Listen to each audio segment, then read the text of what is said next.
familia y amigos. I am Maria. And I am Jorge. It's a bit uncanny what's transpired since our last video. As most of you know, we plan to retire in Mexico at Lake Chapala, Ajijic area, which is located in the state of Jalisco. Towards that end, we plan a trip in August to participate in a 6-day intensive seminar where we will learn all about living in Mexico. So we will come home with all of our questions answered and then some. That's right.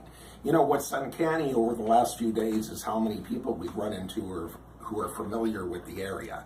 From one of our prior videos, you might remember that we're only about a half-hour drive from Guadalajara, the second largest city in Mexico. It all started with our cousin, Dennis Boyer, who happened to vacation in the area some 60 or so years ago with his grandmother, who actually retired there. Next, we run into a few buyers who are also familiar with the area. And finally, just yesterday, I was speaking with a local merchant, Jose.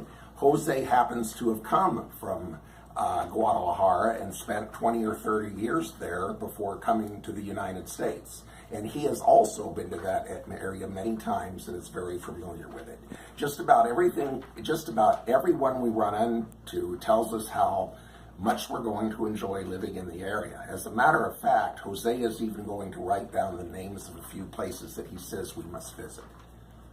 Well, we continue to sell many of our possessions day by day and anticipating our upcoming estate sale, which is August 2nd through 4th. Check out estatesales.net and there you'll see a whole bunch of photos and descriptions of many of our furnishings and furniture that we are offering for sale. It's a big mucho job for us, and you wouldn't think that we'd have that many items that need organizing and pricing, but we are continuing with the work and anticipating the big event happening shortly. And I try to learn a little more Spanish every day and now have a vocabulary of about 600 words. Me gusta este. Yes, and of course the trick will be getting to the locals speak slow enough so that I have a half a chance in understanding what they are saying.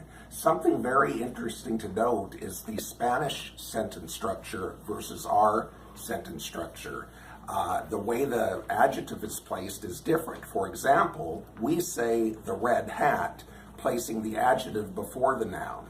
In Spanish, it would be el sombrero rojo, which places the adjective after the noun. This difference takes quite a while in getting used to. Well, in addition to being thankful to Robbie and Chris for their help and their future help with the estate sales and our move, I want to also give a shout out to Kathy and Wes, who have volunteered to help us on Friday with the sale. So thank you all. We really appreciate it. Well, that's about it for now. Hasta luego, familia y amigos, from Let's Retire to Mexico.